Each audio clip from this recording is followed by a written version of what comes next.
Shy. I love Igbo bloggers. Igbo content creators, the worst people mfugolu n'iru akwụkwọ. Gente. Eme ife ana ha anụ. Ọ bụ na afro zingo nwa, fegbu egi n'azụ. Mana afro anaghị anya. Hey, na-ebu onye ama, na-emakazi mma o. Ala Igbo, king of the game. Oge onwere nsogbu. Ijele ahụ my friend ka ọ bụ. Yes. Mana mgbe onwere nsogbu, ebume n'isi ka gala. Na-etinye okwu ahụ ọnụ, a na-agba nke egbe. My first page is maka enwe nsogbu, ịma why? Na onwere echọrọ ịnụ maka Ijele. Man, hapụ Ijele, ọ bụ onye ohi, hapụ Ijele, na ọ bụ coward. Ezi ikuwe gịnị? Ana m ekwu ya oge ọwụna. Ana m eso ọnụ ọra. Ime na-eme. Mfu onye Igbo ọwụna, mbịa na-egi anya. Agbazibe gị onu ka ị mata eziokwu. Because na aka na-ese baluru. If you doubt me, call to 2 out of these 5. If any man lose your all ofuma. Kita now. All the same people now abuzi enyi Ijele. Some season azo na akpo na phone. Give me your account. Let me give you money. You are welcome. You are a good man. I love your saga. They don't say. The worst part of it, I love the way you are doing saga. Ngolojo kush saga. I want somebody na somebody with aka na abo. Mana ebe obere follow no. Ana m akwụla eziokwu. Anaghị m eji na ọtụtụrụ ụtọ hapụ isi na na-esi. No matter who you are, I will tell you. Ngwasiziele gị, take it or leave it. Kita now. Have you people tell Ijele the mistake Omelo for him to correct that error? No.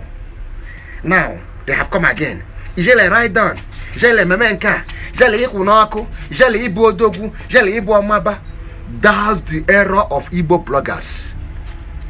None of them care to tell you the truth. All they care again how to push you until you enter doom.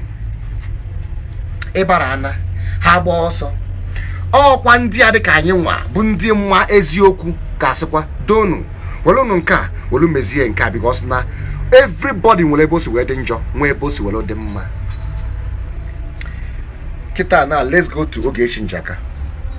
Ogechi now people na akụchago nsị n'ọnụ kọsi ife solofanu bench here n'akụkụ now like say they don't care.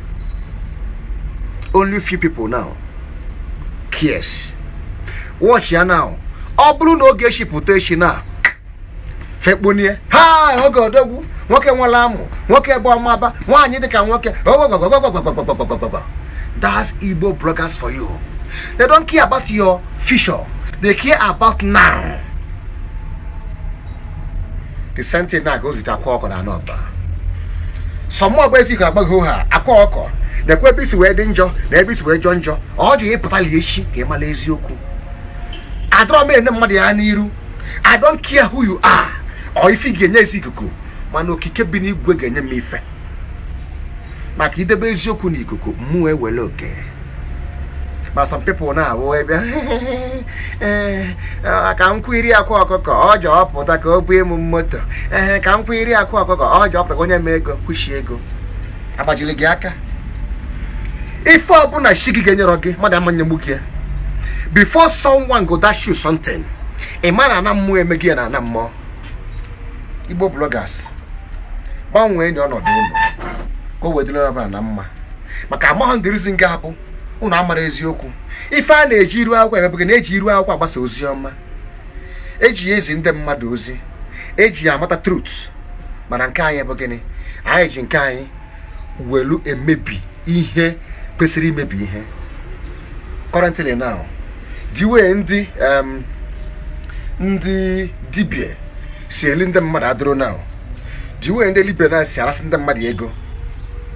Diwe ndị dibe na si egbu ndị mmadụ eri pass ha. The two wrong. But no one cares to talk about it. Ima why? Ọ ka ikwu enya ka asị mbụ dibe anwe enye gị ego n'ikwu na nsị n'ọnụ. Bai wee na ayasa. Bai wee na ana n'iyi. Onye kwuzi asị kila mgbuo ya gbuo nya. Ị na-egbu onye oeshi ege egburu onwere efe epụrụ imenya.